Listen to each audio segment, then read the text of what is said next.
Welcome to the Receptive Impact Podcast. I'm your host, Nina Elise. Hello, everyone. It is Nina, and I am back for a fresh new episode, and we are going to talk about human design. So if anyone is familiar with my work or knows me, you know that I have been deep into human design for the last 4+ years, and it is a system or a tool that has greatly impacted my life. It is something that I use with my clients. It is something that I use when I interact with my coworkers and my family members and my friends. And it has been so helpful for me to expand my own self-awareness. And so today I'm going to share more about human design, and I'm going to give a little bit of a background about what exactly it is and how I personally have used it as a system and as a guide, and how I found it, and just my whole experience and experimentation with it, and how I use it in order to interact and work with different people and with my clients. I really wanted to do this episode on human design from the start of my podcast, but it just didn't feel right. For some reason, whenever I tried to record the podcast, it just ended up being like this huge disaster. And I just kind of just set it aside, and I was like, I'm going to dive into this later.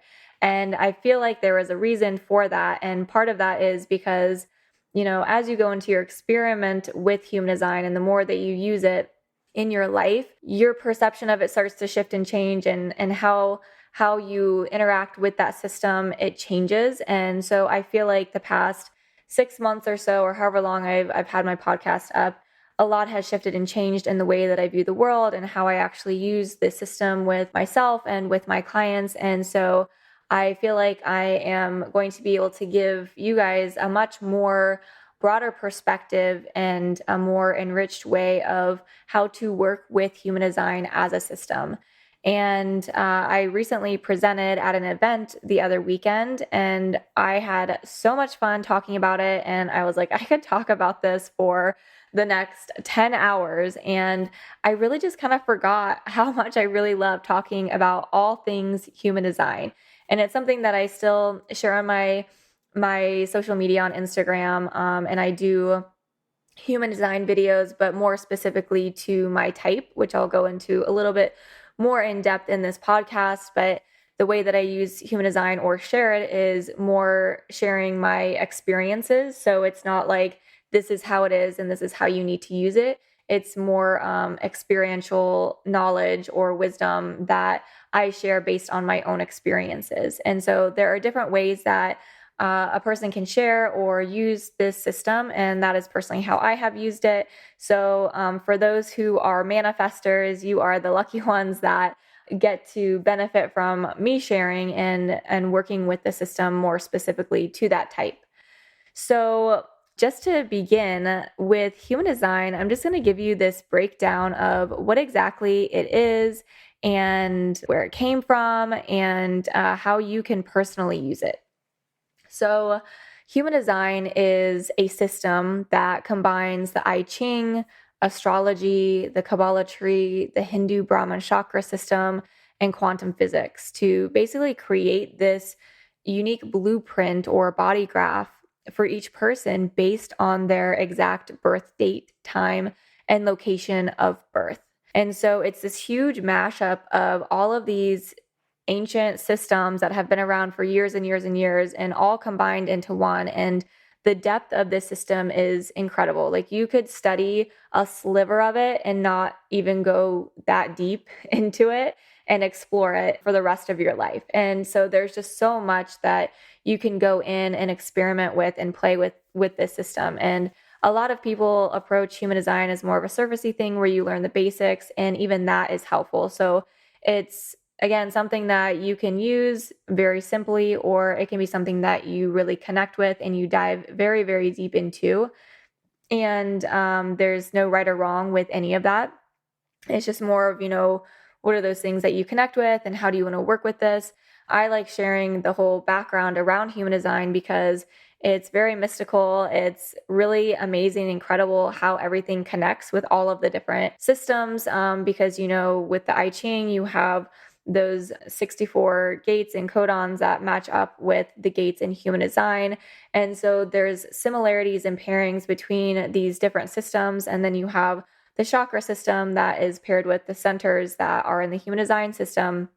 And so I'll go a little bit more in depth in that. So I really like to think of the human design bodygraph as like this map of ourselves that we can really explore for our entire lives. So it's kind of like this guidance system, and it provides an in-depth look at who we truly are. So the conscious and the unconscious aspects, and it really gives tools to remove conditioned parts of ourselves so that we can find the unique diamond of who we really are underneath. So it brings this expanded self-awareness that you can look at and start to look at things within yourself and say, where have I been conditioned by my external environment or those external authorities like my parents or my teachers or my friends or the government or things like that.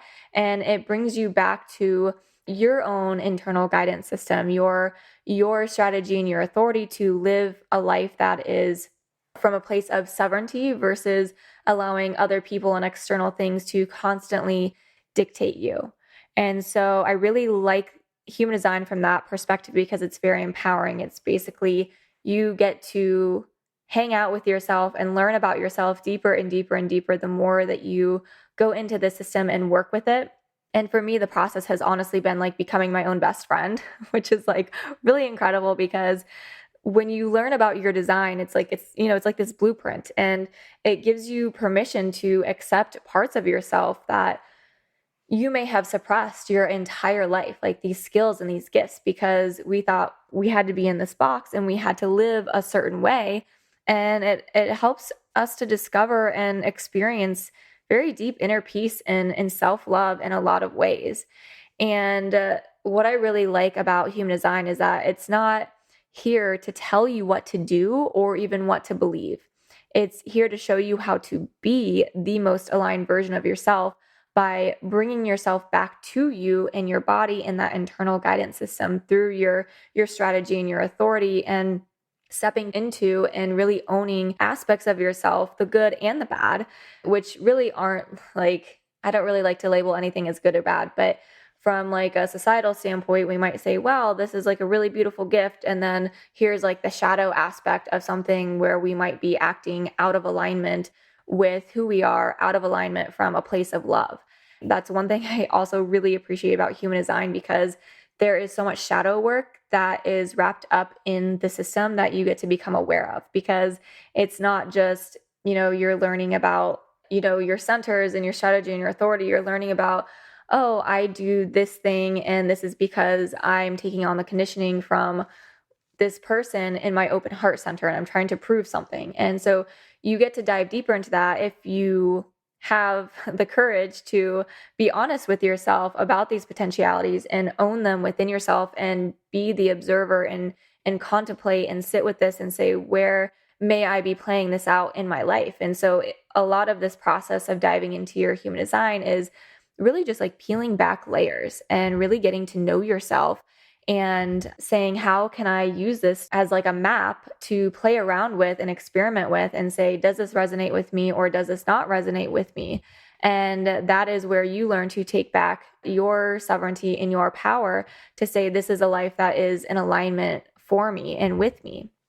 And so that is the way that I have really approached human design. I think that human design can become this religion or this ideology or this new belief system. And again, not a bad thing, because I truly believe as consciousness, we come down into this 3D reality, into these bodies, and we're here to experience an infinite amount of things and ways of living and being. And maybe one of those things is to be hardcore into religion or hardcore into human design or hardcore into whatever system. I don't believe that there's any right or wrong way to live your life. So this is how I've really approached human design, is saying, okay, if I were to live my life to a T to human design, then that would be an experience that I could have. And then I sit with that in my body and say, okay, how does this feel for me? And I don't want to say like this is the end all be all, because I don't feel like human design is like that at all. I think that there is a lot of truth to human design, and you can take what you need from it. And for me personally, I will most likely use human design for the rest of my life, and I will continue to experiment and go deeper with it when I feel called to. And it is one of those things that you can go to when you're feeling lost, or you need a little direction, or you're feeling disconnected from yourself, and you're basically handed this chart or this blueprint that says, okay, here are like these potentialities of who you could be, and here are like the amazing skills that you came here that you are just naturally good at, and this is how this archetype that could potentially be playing out with other people and how you show up in the world, and this is your purpose, and how might this be playing out, where might you be preventing yourself, and where are the shadows, or where is the not self or the mind trying to prevent you from really stepping into that, because the mind is trying to control everything. So it really is a system that can be very deeply explored, but I'm also very, very mindful when I speak about human design and share this with my clients, because I say this is a tool just like anything else, whether it is you're reading the Bible, or you're learning about gene keys, or the Enneagram, or whatever. Like anytime you go deeply into a system, it is there to provide support for you, to help you to remember who you are. And anytime there is a system that says, this is it, and anything else that is not in alignment with it is not the truth, like I tend to run far away from that, because I feel like that is very limiting, and it's not coming from a loving place. And, that is that person's truth, and that is okay. But if you do not resonate with it and it is not your truth, then, you don't have to accept that. So like I said, working with human design, it can be just another ideology or belief system that you take on that you can attach yourself to, and it can become a foundation for you. And again, not a bad thing, but for me personally, it is again a tool that can be very moldable and played around with. And you get to be the one that gets to experiment with that, to bring this back into your body and say, what is coming up for me? How can I tap into what is my truth? And for me, that is how human design has been this empowering system to bring me back to my own internal guidance system.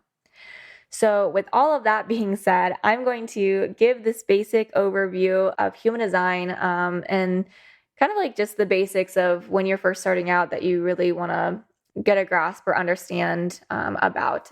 So I'll go through the different things. So I'll go through the different types of human design, and the centers, and your strategy authority. And so those are kind of like the main big things if you're first learning about human design that I would recommend exploring. If you want to go a little bit more in depth, I have a free chart that you can download on my website. It's a report.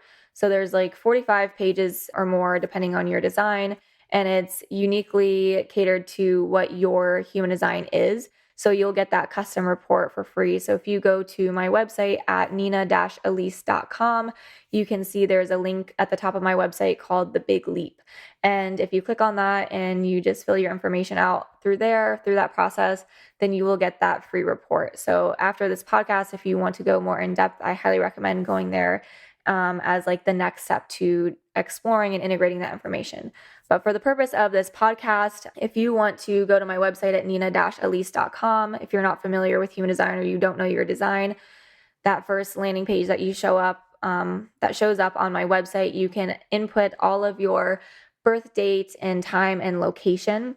Then you will see your type and your strategy and your authority, and look at the centers within your chart. And if you don't know your exact birth time, that's a little bit trickier, because depending on how much the chart could change throughout the day, you might be a different type or a different authority. So with that being said, if you are struggling with not knowing what your exact birth time is, feel free to email me, and I can send over some resources to help you or figure out what might be the possibility for your chart. And the reason why you need your exact birth time is because, like, even down to the second, different things about your chart can change.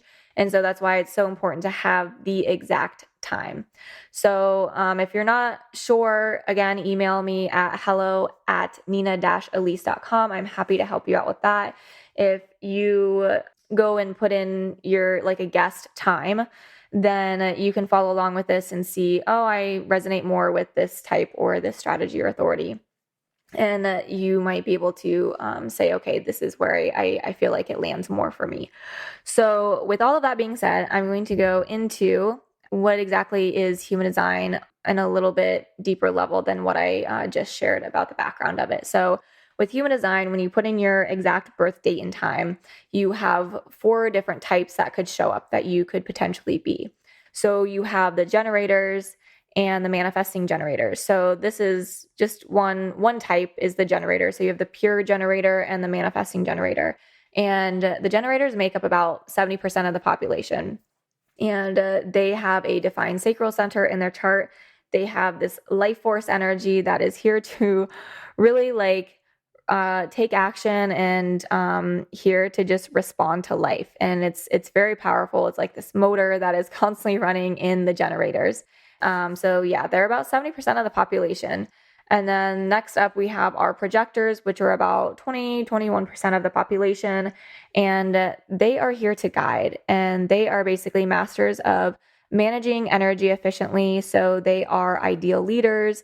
And they're here to provide really deep wisdom for all the other types, especially the generators. And that is something to do with the way the background energy is shifting in 2027. I'm not going to go into any additional detail with that, but basically like the projectors are really stepping up in a much bigger role to help guide the energy of the generators in the coming years, which is really beautiful. And then we have our manifestors, and they are about 8 or 9% of the population. From what I understand, there is going to be a huge increase in manifestors in the next like 10, 15 years or so. And so basically manifestors, I'm a manifestor myself. We're here to initiate. We are the only type that has the correct and natural ability to get things started. So we're here to make an impact on the world. We're here to initiate and birth new things into the world. So very, very powerful based on like our aura and what we're here to do. And we're not necessarily like a huge part of the way society is set up today. The way society is set up is very much like a generator run world. And again, this is not a bad thing, but for manifestors, it can feel like, where do we fit in? If we don't really do well with a 9-to-5 job, we're kind of like these lone wolves that want to go off and kind of do our own thing. And so it can be very challenging to find our place in the world. And then because our aura is closed off and repelling, that can cause a lot of resistance or rejection. And so I'm not going to go too much into detail of that, but I'm just sharing because each of our types, like we have our own stuff to deal with and the way that we are able to operate in this world. And it can be very challenging for our non-energy types, like our projectors and our manifestors, because we don't have that sacral energy and we're not meant to necessarily work on this planned schedule. We're here to guide, or we're here to initiate in our own timing and in our own place. And so it can be kind of confusing to be operating in this world and trying to fit in from that perspective. And then lastly, the 4th type is the reflector. So you have the reflector, which is about 1% of the population, and they are very open and very receptive. So if you're looking at a body graph, they're going to have all of their centers open. All of the centers are going to be white. So they're basically like these chameleons, and they're here to reflect back the health of the community and the environment. They're a very rare type. They're really incredible and interesting people to be around, just constantly reflecting back. And so it's always interesting to be around a reflector. The interactions and the people that I have been around that I know that are reflectors, I've always had really beautiful, incredible experiences around them, and I really enjoy being in their presence.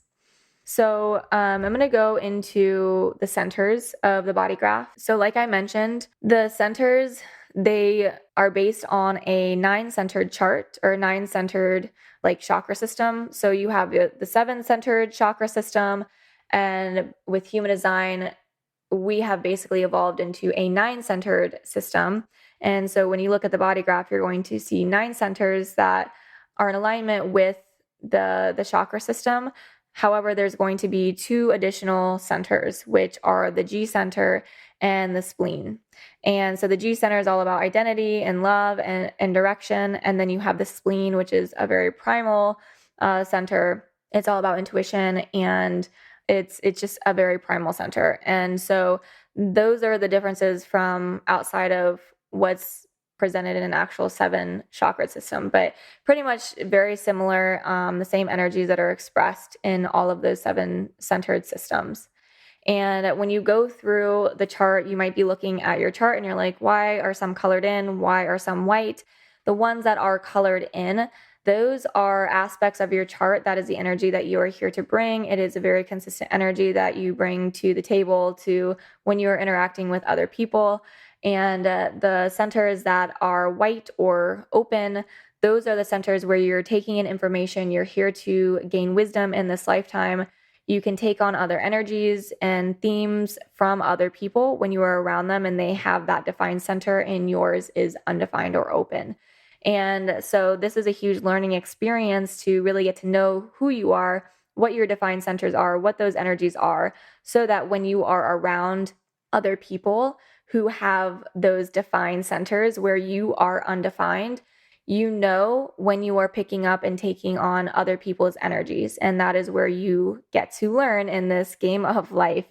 And so it can be a very humbling experience, especially when you're picking up other people's emotions or their thoughts or their fears or feeling pressured from other people or picking up sacral energy that you don't have and you're amplifying that and you don't know when enough is enough. And that's where you get a little bit more into like that shadow work and really stepping into your sovereignty and learning how to listen to your strategy and your authority. And so with that being said, outside of the centers, I'm going to tell you a little bit more about strategy and authority. So these are 2 very big aspects of human design. To start off, the strategy is basically all about how you move through life. So think of using your strategy like a guide, and it's just aligning you with that correct environment and the people for you. And it's one of the more important human design concepts to experiment with. So if you're not aligned with your strategy, you could miss people or places and opportunities intended for you, or you could commit to things that are maybe not correct or in alignment for you. So each type has a unique strategy based on their aura, and that offers guidance for how one might evaluate whether something is right for them or not. So your strategy is going to offer like this it's like this practical tool designed to guide your decision-making process and helps you act in accordance with your nature. So each of the types has a different strategy. So with the generator, you have the strategy of wait to respond. So generators are just here to respond to life. They have a very open and inviting aura, and they're here to constantly be responding to things. Then you have your projectors, and their strategy is to wait for the invitation. They are the guides. They have this very penetrating aura that can see very deeply into people, and they know how to guide that energy. I kind of sometimes view projectors as like the Buddhas on the rock. They're there, they have that deep wisdom and that natural ability, and when they are doing their own thing, people will be attracted to that aura and they will come and invite the projector in to share their wisdom, to share what it is that they need to share with the other person. And then you have your manifestor, and manifestors are here to inform, because manifestors are here to initiate and have a really big impact on the world.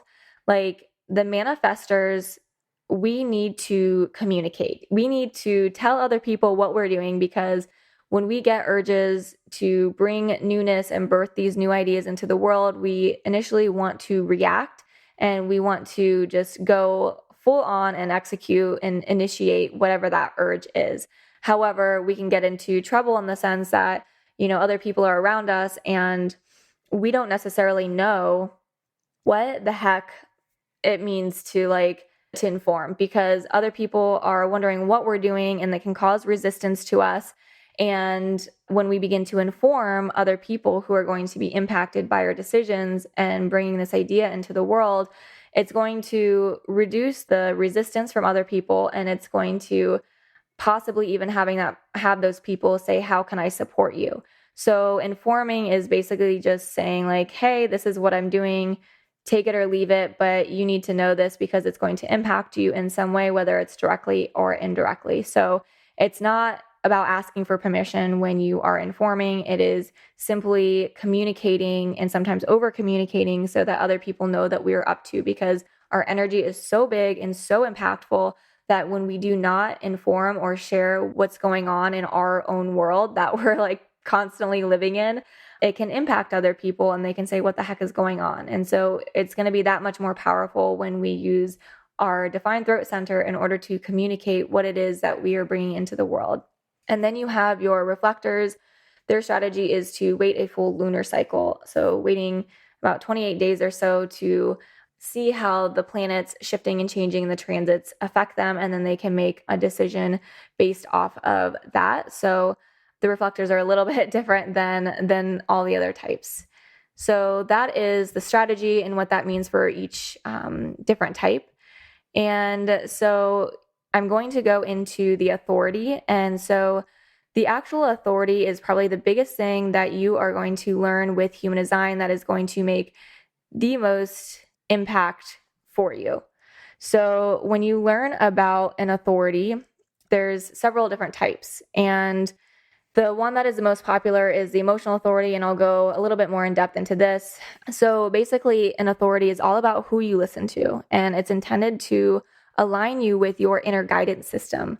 And we're all familiar with various types of outer authorities, so like our parents, our teachers, public and political figures, and anything that is external to us. So human design is actually about awakening to the inherent authority that resides within us. So the inner authority is about becoming aware of the decision-making process, which best supports your strategy and further aligns you with your unique nature. So when you follow your inner authority, you can remove that mental pressure to be certain or clear about what is correct for you. And this allows you to find alignment based on your unique energy. So the different types of authorities are the solar plexus, so finding clarity after moving through your emotional waves, your sacral authority, and that's like a gut feeling, a yes or no response. You have your splenic authority, which is intuition or truth in the now. You have your ego or heart authority, which is all about willpower and desires. You have your self-projected or G-center authority, which is self-satisfaction or happiness. And you have environmental or mental authority, and that is when one hears their own voice and is feeling very relaxed and settled to find that clarity. And then lastly, you have the reflector authority, which is, again, waiting those 28 days before you can make a decision. So those are kind of like the basics. I could seriously do like a 5-hour podcast just diving deeper into more of this. But like I said, if you want to go more in depth and learn more about your strategy and authority and your type, you can go to my website and download that report from the Big Leap link in my profile. So that is the basics of human design. I kind of shared exactly like how I got into it and how I view and how I use it. And I'll give you like a brief example of my experience and experimentation with it, and just so you can kind of see how I play around with this system and how I've used it and how it has radically shifted and changed my life.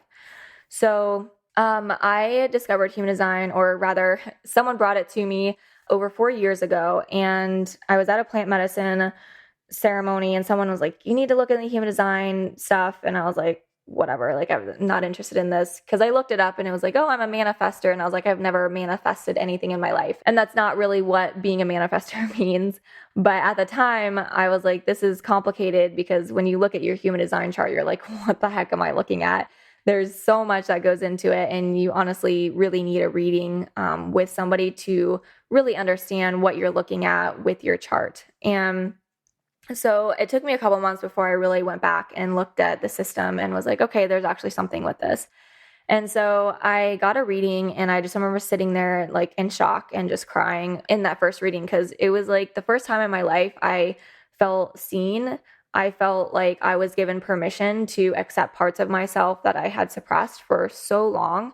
And it gave me this label of how I could make sense of how people communicate. Because when you think about human design, to me, it's very mechanical. You have your chart. These are the underlying conscious and unconscious aspects of your chart. And when you interact with another person, you're interacting with parts of their chart.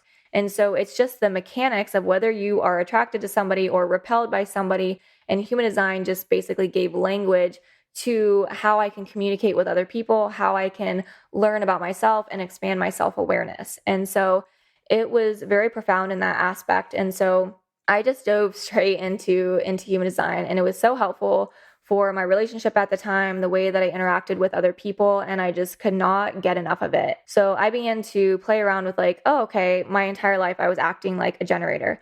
Well, my chart is saying I'm a manifestor. And so what does that mean if I play around and I'm not responding to things and I start to not burn myself out and take too much on because I don't have that sacral energy, and I actually come to a place of emotional clarity and learn how to work with my strategy and authority as an emotional authority, and not rush into decisions and start to come back to myself and see, what decisions have I been making that are not in alignment for me? How am I going to live my life differently if I'm not working 12-hour days and then going and working out at the gym after and not having the energy and not being able to be in that space where I have the energy to actually execute any urges that come through me? And so it was very enlightening for me to really explore and see how out of alignment I was. And again, there's no judgment at all towards any of this. I was raised by 2 generators. So actually there were 3 generators in my family: my dad, my mom, and my brother. And then my sister and I were our manifestors.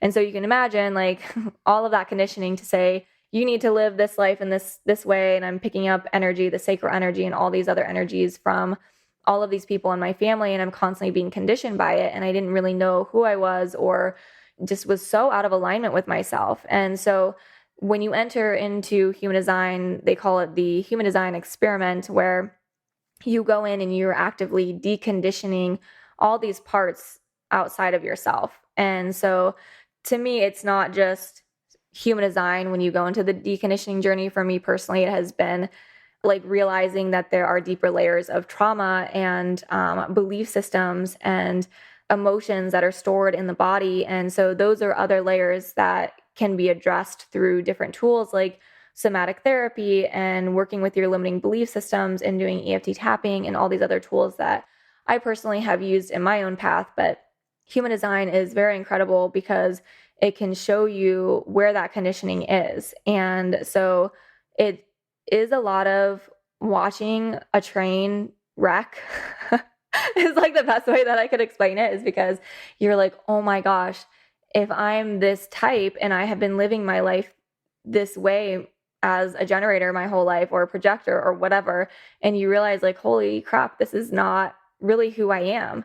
And it's not about jumping from one identity to another, although it can become that if you are not aware.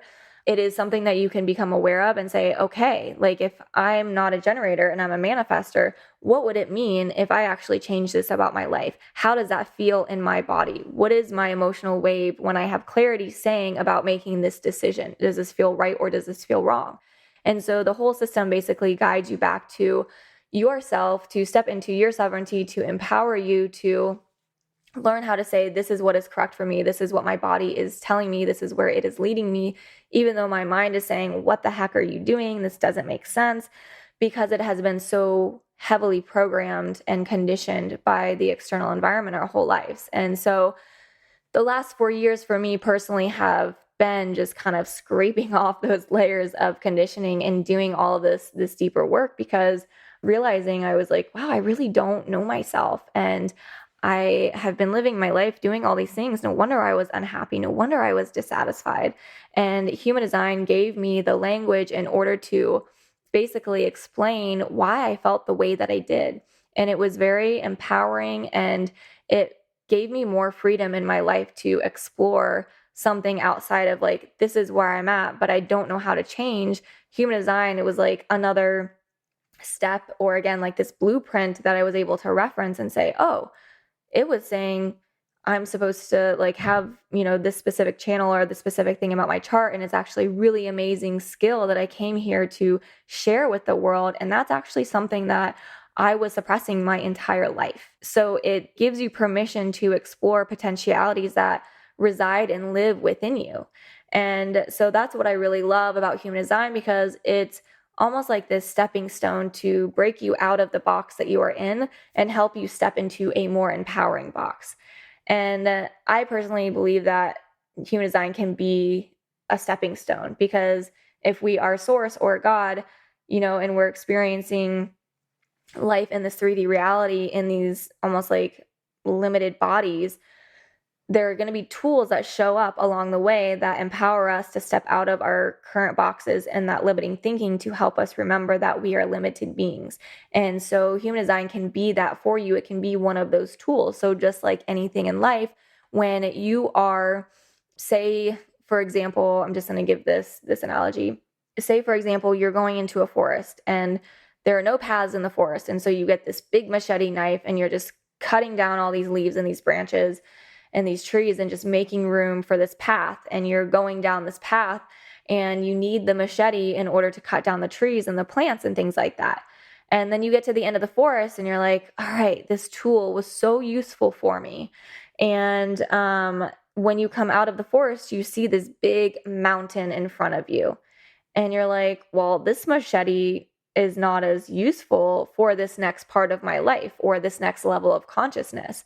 And so you put that machete in your back pocket or in your backpack or whatever, and you're like, okay, I'm going to need an ice pick, and I'm going to need special shoes, and I'm going to need like warmer clothes and all these different things. And so you get those tools that are going to help you climb that mountain or, explore that next level of consciousness. And so while you may not need a machete in that moment, you're going to have it in your backpack if you were to come along, a forest again, but you're going to have your ice pick for this next journey that you're going on. And so that is how I view human design, as this tool, like the machete or the ice pick. And I'm going to need them at different times in my life for different things and where I'm at and what I need. And so it's helpful for a period of time to help me wherever I am at. And as I begin to transcend limitations and belief systems and step more into my own sovereignty, then I'm going to explore and use other tools to help me expand my consciousness in different ways. So it's not just going to be human design,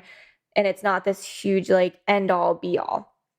And so personally, when I view the system from that perspective, it's not limiting. It's not like I'm a manifestor and this is what I have to do and this is how I have to live my life and whatever. And just because my chart says this doesn't mean like it means this about me, because I know that there are people who take it literally, and it's kind of like this mental game where they try to match their chart up with their life. And that's not really how it works. It's really about coming back to yourself and listening to your body and what is your truth. And so that is one way that you can look at human design as another tool that you can explore. Before I wrap this up, I just want to give an example of a client that I worked with where I used human design in combination with other tools as well to help them move through something in their life, so you can see how it's actually applicable in a real life scenario. So for an example, I had a client who was feeling really stuck in a job and just was not really sure how to move forward, just feeling very unappreciated, really burnout. And when I pulled up her human design chart, it showed that she had an open spleen and an open heart. And when I started to dig a little bit deeper, I just found out that she was afraid to let go of that job, but was really clinging onto it from like a safety perspective. Even though it wasn't good for you, it wasn't healthy for her, it wasn't serving her any longer. And so she was feeling really burnout because she was constantly saying yes to things at work when she didn't have the energy or the willpower from her open heart center. And she was just constantly trying to prove herself. And so also with an open head and an ajna, she was getting very lost in her coworkers' thoughts, and she just felt so scattered. And so with that context of like, okay, here are potentialities and we're using this human design language, I was able to work with her to dive deeper into underlying belief systems that she had to help her step more into her own power and go deeper into her insecurities of needing to prove her worthiness. And we were able to release emotions and shift beliefs surrounding that. And as well as using gentle somatic exercises like breath work to handle stress in a different and a healthier way for her. So in the end, as we worked together, she ended up finding another job that was less hours, more money, and she started to prioritize time alone so that she could get more familiar with her energies and not constantly be taking on other people's energies and getting lost in it.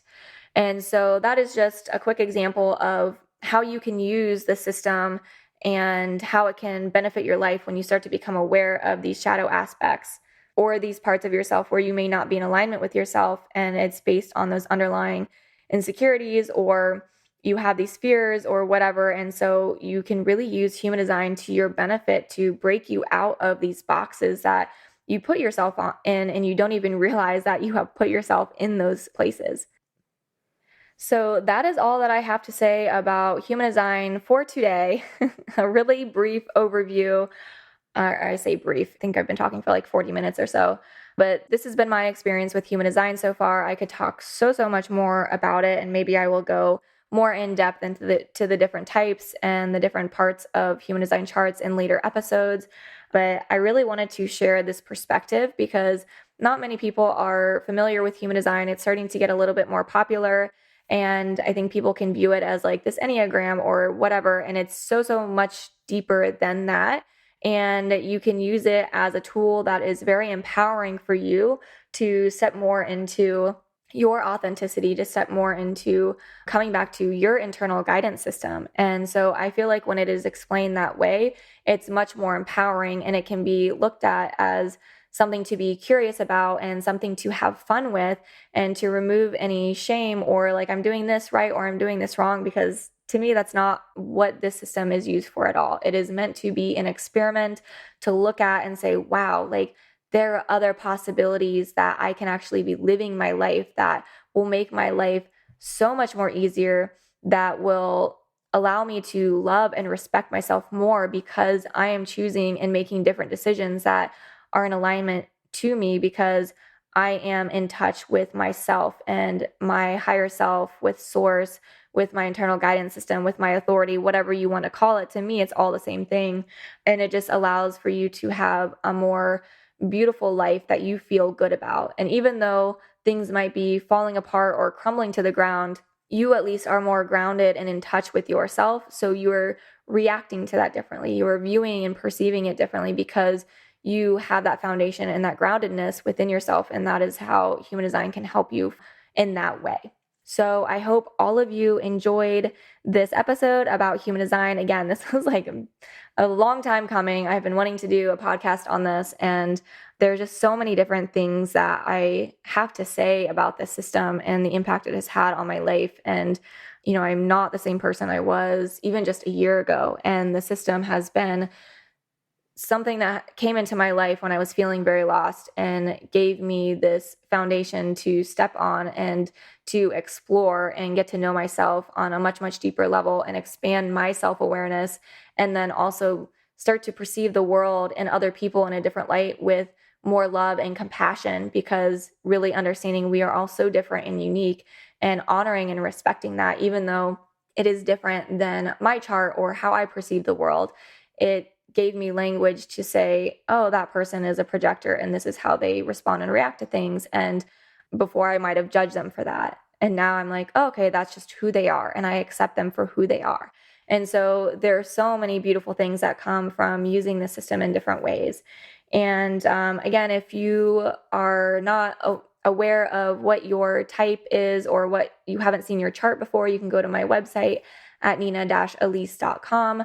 And if you want a more in-depth chart, I have a 45-page report on my website. If you go to the Big Leap, you'll see that at the top of my website, you can download that report and go in and dive even deeper into your chart than what I discussed today. And if you are ready to go even deeper, feel free to reach out to me or go on my website if you are interested in a human design reading, or if you would like to work with me more one-on-one using a variety of different tools to dig deeper. If you're struggling with your job or your relationship or different things in your life, I'm here to help you and guide that energy and use human design and other tools as a system to find that clarity, to help empower you to come back to yourself.